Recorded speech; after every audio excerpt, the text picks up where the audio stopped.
راہ فرار نہیں ہے. بھاگو. کہاں بھاگو گے؟ کر لو عیاری و مکاری کتنا کرنا ہے. آئے شرابی ہو شراب پی لو کتنا پینا ہے. جواری ہو جوا کھیل لو کتنا کھیلنا ہے. آئے فضول خرچی کرنے والوں کر لو کتنا کرنا ہے. آئے حرام کھانے والوں کر لو حرام کاروبار کے بزنس کتنے کرنا ہے. بھاگو کے کہاں؟ مچھلی کا شکار کرنے والا جب مچھلی کا شکار کرتا ہے، کانٹے کے اندر جب غذا لگاتا ہے، گوشت لگاتا ہے، اور اس کانٹے کو ڈوری میں اچھال کر جب دریا میں پھینکتا ہے، مچھلی آتی ہے اور کھاتی ہے، کانٹا اس کے جبڑے میں پھنس جاتا ہے. تکلیف کی وجہ سے مچھلی بھاگتی ہے. مچھلی شکاری اس مچھلی کو اور چھوڑ دیتا ہے، ڈھیل دے دیتا ہے، تھک جائے گی. اب تو پھنس چکی ہے داڑ میں، اس کے کانٹا پھنس چکا ہے، اب تو یہ میرے ہاتھ ہی میں جائے گی کہاں؟ لے کے بھاگ رہی ہے. شکاری نے اور ڈور کو چھوڑ رکھا ہے، جاؤ. مچھلی سمجھ رہی ہے کہ ہماری جان بچ رہی ہے، وہ جہاں رکتی ہے تھک جاتی ہے. جب تھک کر چور ہو جاتی ہے، شکاری اب کھینچتا ہے ڈور، اور دھیرے دھیرے کھینچنے کے بعد اس مچھلی کو نکال لیتا ہے. کیونکہ جب ڈور میں پھنس چکی ہے، کانٹے کے اندر اس کا جبڑا یا اس کا دانت پھنس چکا، تو اب کہاں جائے گی؟ ڈور تو میرے پاس ہے، جب چاہیں گے تب کھینچ لیں گے. ہائے پاپیو، ہائے شرابیو، جواریو، ہائے گناہ کا کرنے والو، جتنے بھی گناہ کرنا چاہو کرو. مجھے جانتے ہو کہ میں تمہارے ہر حرکت پر میری نظر ہے، اس کے باوجود تم سارے گناہ کرتے ہو. کر لو اور بھاگو. گناہ کر کے کتنے گناہ کر سکتے ہو کرو. کہاں بھاگ کر جاؤ گے؟ جاؤ. جہاں جاؤ گے، جہاں رکو گے، ریموٹ کنٹرول تو میرے ہاتھ میں ہے، آنا تو میرے ہی پاس ہے. جاؤ گے کہاں؟ آنا تو میرے ہی پاس ہے. تمہارا لوٹنا، تمہارا مرجع، تمہارا ٹھکانہ تو ہمارے ہی پاس ہے. آؤ گے تو ہمارے ہی پاس. بھاگو. کتنا بھاگ سکتے ہو؟ ہم لوگ سوچتے ہیں نا کیسے. حضرت آپ اس سے بھی اگر یہ کہیں کہ آج کی اس تقریر میں مولانا جرجیز صاحب نے موت یا فکر آخرت کے تعلق سے کچھ باتیں کہی ہیں، اور انہوں نے یہ کہا ہے کہ جو آیا ہے اس دنیا میں اس کو ایک دن جانا ضروری ہے، ضرور ہے. تو شاید میرے بڑے سے بڑا مخالف، میرا بڑے سے بڑا دشمن بھی اس بات کا اقرار کرے گا کہ جو بھی ہو ہمارے اختلافات، لیکن مولانا جرجیز صاحب کی یہ بات 100% صحیح ہے. جو بھی اس دنیا میں آنا ہے اس کو ایک دن جانا ہے. یہ وہ چیز نہیں ہے کہ ہم کہہ کر نکل جائیں، یہ یقینی ہے.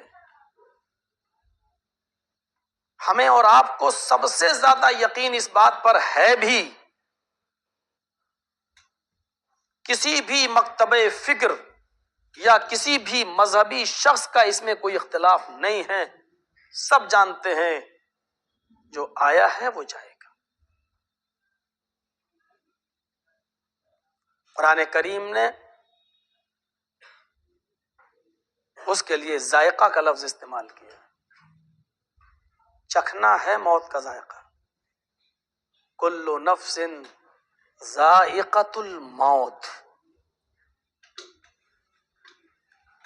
ہر نفس کو، ہر انسان کو موت کا مزہ چکھنا ہے.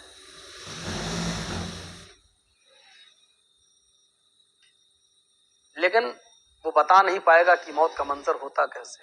کسی بھی چیز کا ٹیسٹ آدمی کرتا ہے تو بتاتا ہے، آپ نے کیلا کھایا کیسا ہوتا ہے؟ ایسا ہوتا ہے. انار کا جوس پیا ہے اس کا ذائقہ کیسا ہوتا ہے؟ ایسا ہوتا ہے. بتا دے گا. ذائقہ تو موت کا بھی چکھنا ہے، لیکن جس نے موت کا ذائقہ چکھا وہ آپ کو بتا نہیں پائے گا کہ موت کا ذائقہ کیسا ہوتا ہے.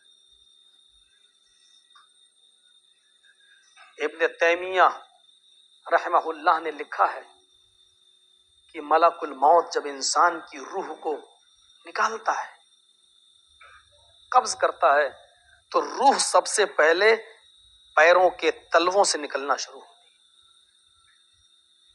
روح سب سے پہلے پیروں کے تلووں سے نکلتی ہے.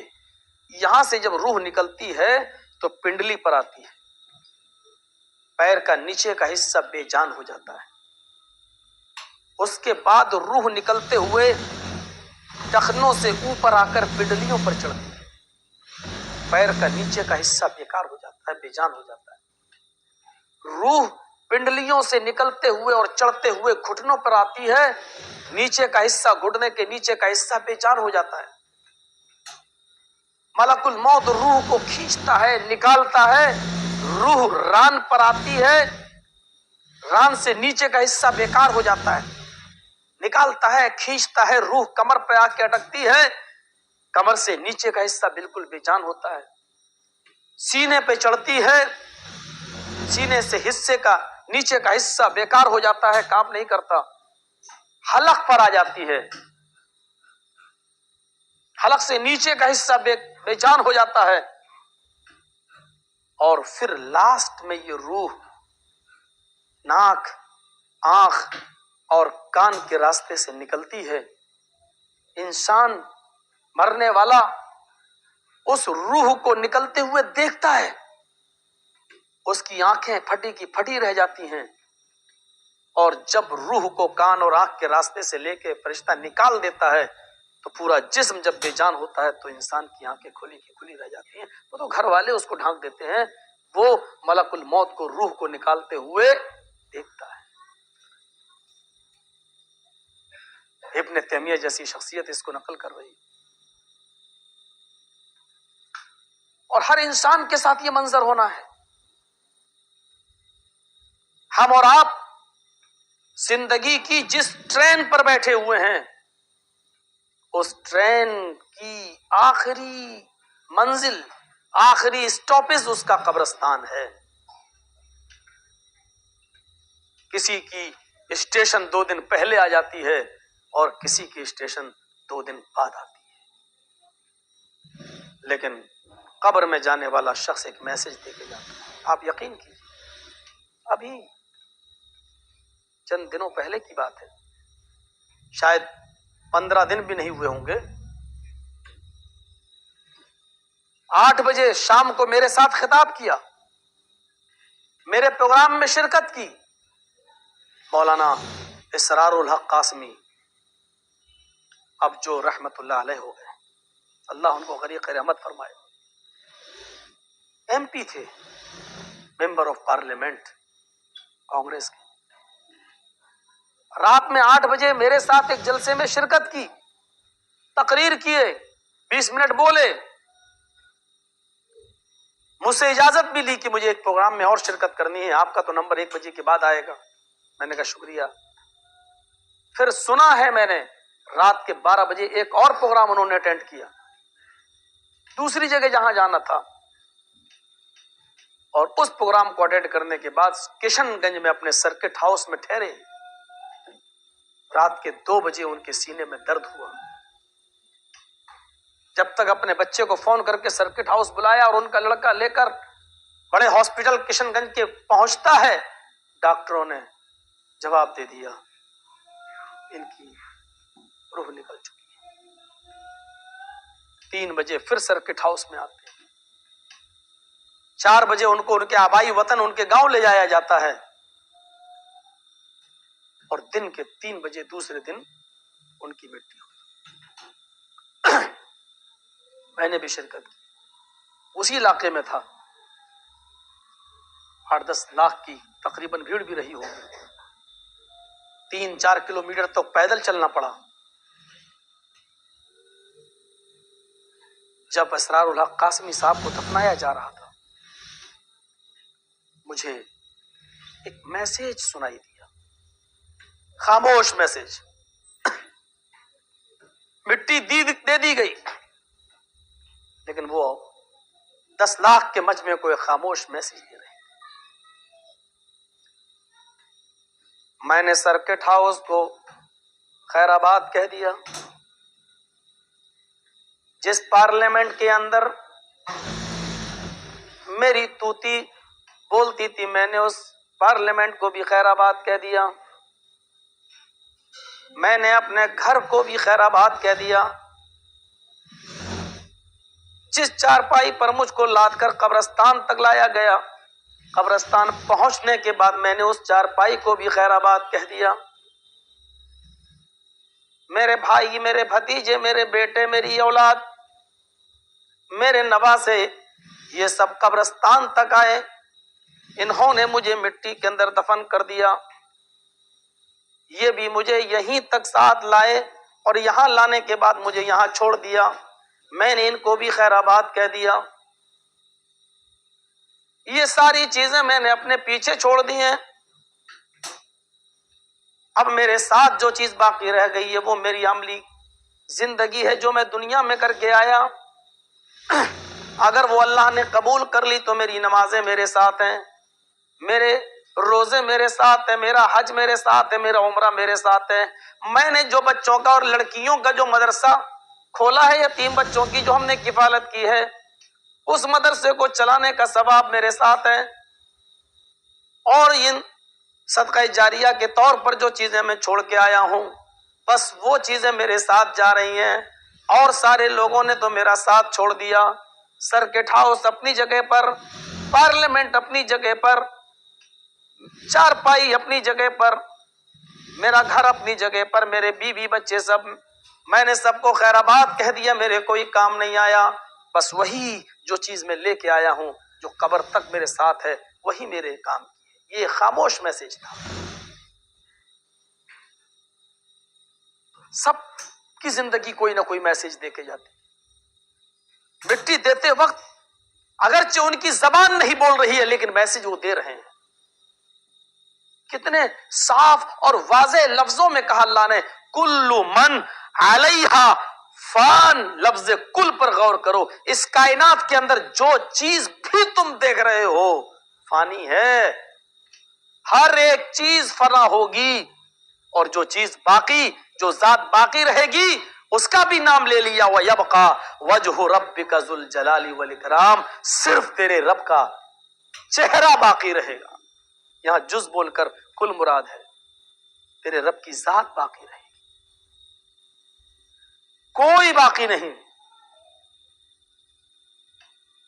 چاند اپنی جگہ پہ نہیں رہے گا، سورج بھی بے نور ہو جائے گا، اس کی روشنی کو بھی لپیٹ لیا جائے گا، ستارے بے نور ہو جائیں گے، سمندروں میں بھی آگ لگا دی جائے گی، زمین پر بھی بڑی شدت کے ساتھ زلزلہ آئے گا۔ اذا زلزلت الارض زلزالہا، سورج کی روشنی کو لپیٹ لیا جائے گا۔ اذا الشمس کورت، ستاروں کو بے نور کر دیا جائے گا۔ وَإِذَا النُّجُومُ انْكَدَرَتْ، غور کیجئے، یہ ساری چیزیں اپنے مقام پر باقی نہیں رہیں گی، سب کو فنا ہونا ہے۔ جو چیز باقی رہے گی اس کو شارٹ کٹ میں بیان کر دیا، وَيَبْقَى وَجْهُ رَبِّكَ ذُو الْجَلَالِ وَالْإِكْرَامِ، بس تیرے رب کا چہرہ۔ نظر ڈالیے، یہ کوئی وہ ملاقات نہیں ہے موبائل پہ، ہاں ہلو فلاں صاحب سے میرا سلام کہہ دینا، ٹھیک ہے کیسے ہیں خیریت، یہ اس کو ملاقات نہیں کہتے ہیں، اس کو الیک سلیک کہتے ہیں۔ ملاقات وہ ہوتی ہے ہم آپ کی آنکھوں میں آنکھیں ڈالیں، آپ ہماری آنکھوں میں آنکھیں ڈالیں، آپ ہم سے مصافحہ کریں، ہم آپ سے مصافحہ کریں۔ قرآن کریم نے یہی کہا ہے، قُلْ إِنَّ الْمَوْتَ الَّذِي تَفِرُّونَ مِنْهُ فَإِنَّهُ مُلَاقِيكُمْ۔ اے نبی آپ اناؤنسمنٹ کر دو، اے نبی آپ کہہ دو، اے دنیا والو، جس موت سے تم بھاگ رہے ہو، قُلْ إِنَّ الْمَوْتَ الَّذِي تَفِرُّونَ مِنْهُ، جس موت سے تم بھاگ رہے ہو، فَإِنَّهُ مُلَاقِيكُمْ، وہ موت تو تم سے ملاقات کر کے رہے گی۔ بالفاظ دیگر وہ موت تو تمہاری آنکھوں میں آنکھیں ڈال کر بات کر کے رہے گی، تم سے ملاقات کر کے رہے گی، تمہاری آنکھوں میں آنکھیں ڈال کر رہے گی، تم سے مل کر رہے گی، بچ نہیں سکتے۔ جہاں جاؤ موت پہلے سے موجود، بھاگو کتنا بھاگ سکتے ہو، ہے موت وہیں آئے گی۔ اینما تکونوا یدرککم الموت ولو کنتم فی برج مشیدہ، جہاں جانا چاہو چلے جاؤ، جدھر چھپنا چاہو چھپ جاؤ، مضبوط سے مضبوط قلعوں میں چلے جاؤ، سمندر کی تاریکیوں میں چلے جاؤ، جہاں جانا چاہو چلے جاؤ، یدرککم الموت، موت تمہیں ادھر پا کر رہے گی، موت تمہیں ادھر پکڑ کر رہے گی۔ یہ صورتحال ہے۔ اور موت کے بعد بھی اگر چھٹکارا مل جائے تو چلو یہ ہے کہ ختم۔ بڑا عجیب معاملہ تو یہ ہے کہ مرنے کے بعد بھی چھٹکارا نہیں ہے۔ فَمَن يَعْمَلْ مِثْقَالَ ذَرَّةٍ خَيْرًا يَرَهُ وَمَن يَعْمَلْ مِثْقَالَ ذَرَّةٍ شَرًّا يَرَهُ، ذرہ برابر بھی نیکی کی ہوگی تو اس کو بھی تم اپنے نامہ اعمال میں دیکھ لو گے، ذرہ برابر بھی برائی کی ہوگی تو اس کو بھی تم اپنے نامہ اعمال میں دیکھ لو گے۔ پھر بھی چھٹکارا نہیں ہے۔ بچنے کی کوئی جگہ ہو تو چلو ہم یہ کہیں چلو ایک دن موت آئے گی، ٹھیک ہے۔ قرآن نے تو باقاعدہ کہا ہے، کیا تم یہ تصور لیے بیٹھے ہو کہ مرنے کے بعد ہم بچ جائیں گے اور آسانی سے چھوٹ جائیں گے؟ اَيَحْسَبُ الْإِنسَانُ أَن يُتْرَكَ سُدًى أَلَمْ يَكُ نُطْفَةً مِّن مَّنِيٍّ يُمْنَىٰ ثُمَّ كَانَ عَلَقَةً فَخَلَقَ فَسَوَّىٰ فَجَعَلَ مِنْهُ الزَّوْجَيْنِ الذَّكَرَ وَالْأُنثَىٰ أَلَيْسَ ذَلِكَ بِقَادِرٍ عَلَىٰ أَن يُحْيِيَ الْمَوْتَىٰ۔ اے انسان، کیا تو یہ تصور کرتا ہے، کیا تیری یہ وچار دھارا ہے، کیا تو نے یہ سمجھ رکھا ہے کہ ہم بغیر حساب و کتاب کے یوں ہی چھوڑ دیے جائیں گے، مرنے کے بعد ہم بیکار چھوڑ دیے جائیں گے، ہمارا کچھ نہیں ہوگا، ہم مر سڑ کر گل کر مٹی میں مل جائیں گے، ہم سے ہمارا رب کچھ پوچھے گا نہیں؟ نہیں نہیں، یہ تصور اگر تمہارے دماغ میں تو نکال دو۔ الم یکن نطفۃ من منی یمنا، اپنے وجود پر غور کرو، کیا تم شروع میں حقیر پانی کا قطرہ نہ تھے؟ کیا تم شروع میں ایک حقیر پانی کی بوند نہ تھے جو رحم مادر تک پہنچایا گیا؟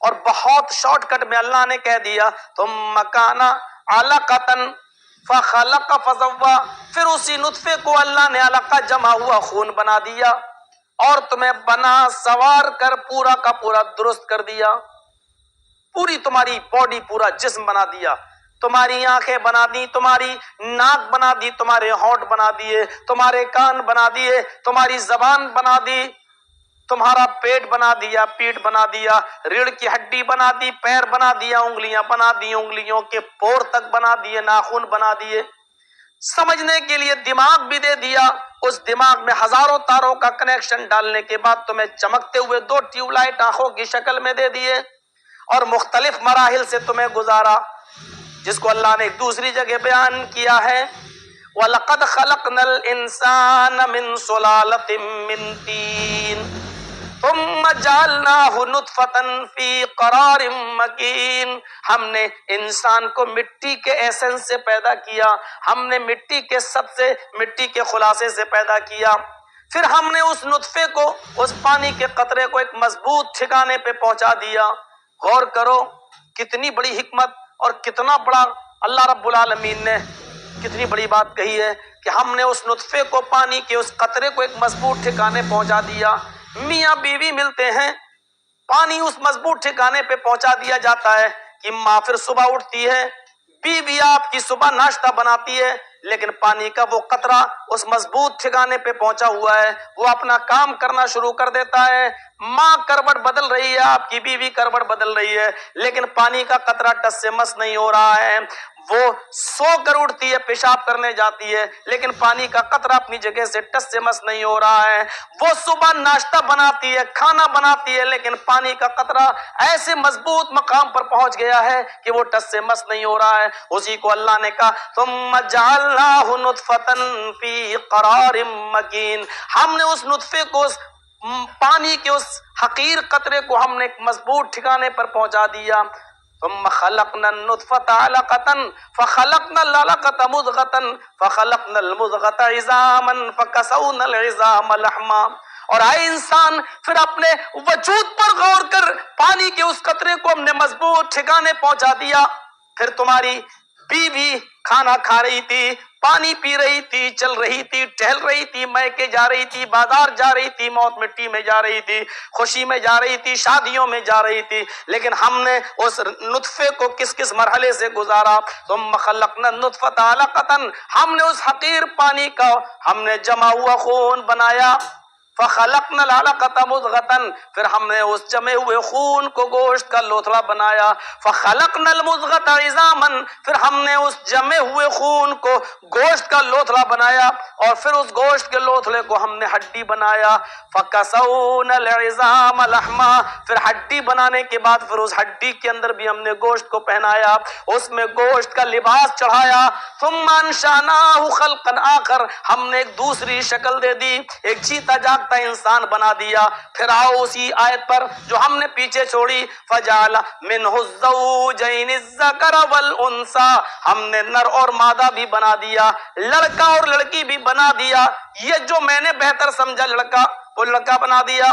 تم لڑکے کی دعا مانگتے رہے، رب ہب لی من الصالحین، اللہ مجھے بیٹا دے، مجھے بیٹا دے، مجھے بیٹا دے، لیکن میری حکمت جانتی تھی بیٹی دینے میں بھلائی ہے، میں نے بیٹی دی، جب تیرے گھر میں بیٹی بن کر پیدا ہوئی تیرا چہرہ مرجھا گیا، اللہ ہم نے تو بیٹا مانگا تھا تو نے بیٹی دی، ارے ہم نے تو اس لیے بیٹا نہیں دیا کیونکہ تقدیر میں جانتا ہوں، لکھنے والا میں ہوں، اگر بیٹا دیتا تو آگے چل کے یہی بیٹا تجھے تیرے گھر سے نکالتا، اس لیے تجھے بیٹا نہیں دیا، تجھے جوتے مارتا اس لیے تجھے بیٹا نہیں دیا، ہم نے تو تیرے لیے رحمت بنا کر لڑکی تیرے گھر میں دی ہے، اور تیرا چہرہ مرجھا گیا، تیرا چہرہ مایوس ہو گیا، حکیم کی حکمت پر غور کر کے میں نے تجھے لڑکا کیوں نہیں دیا اور لڑکی کیوں دی؟ کیونکہ لڑکی تیری جو خدمت کر لے گی تیرے بڑھاپے میں، وہ تیرا بیٹا خدمت نہیں کر پائے گا۔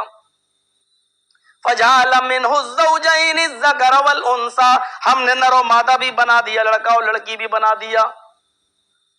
لوگوں، جو یہ سارے کام ہم پہلی مرتبہ کر سکتے ہیں، اور اندھیرے کھٹاٹوپ اندھیرے میں کر سکتے ہیں، ماں کی پیٹ کی اس اندھیری کوٹری میں ہم کر سکتے ہیں، جب تیرا وجود ہی نہیں تھا ہم تیرے وجود کو لا سکتے ہیں، تجھے پیدا کر سکتے ہیں۔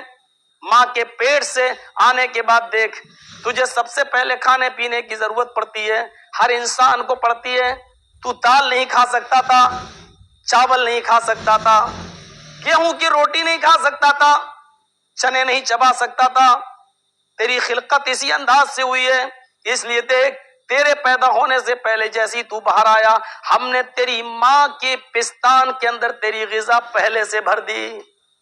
دیکھ یہ میری قدرت ہے، دیکھ میں نے کیسے تیری پرورش کا نظام چلایا، پھر تجھے تیرا بچپنے سے تجھے گزارا، پھر تجھے جوان کیا، جوانی سے کی دہلیز سے بھی تجھے گزارا، پھر تجھے بوڑھا کیا، بڑھاپے کی دہلیز کو بھی پار کروایا، 80-85 سال کی عمر کے بعد تجھے فطری موت آئی اور تو مر گیا، پھر تجھے تیری اولاد نے جب میں وجود میں لا سکتا ہوں، تیری آنکھیں بنا سکتا ہوں، تیرا دماغ بنا سکتا ہوں، تیری ریڑھ کی ہڈی بنا سکتا ہوں، تیری انگلیوں کے پور بنا سکتا ہوں، تیرے ناخن بنا سکتا ہوں، تجھے پیدا کر سکتا ہوں، دیکھنے اور سمجھنے کے لیے آنکھیں اور دماغ دے سکتا ہوں، پکڑنے کے لیے ہاتھ دے سکتا ہوں، تیرے پیدا ہونے سے پہلے تیری ماں کی پستان میں تیری غذا بھر سکتا ہوں، تجھے بڑھاپے تک زندگی دے سکتا ہوں اور پھر موت دے سکتا ہوں، پھر تیرے وجود کو قبر میں دفن کر دیا گیا، تو اب تو ہی بتا اور ساری دنیا کے لوگ مل کے بتائیں،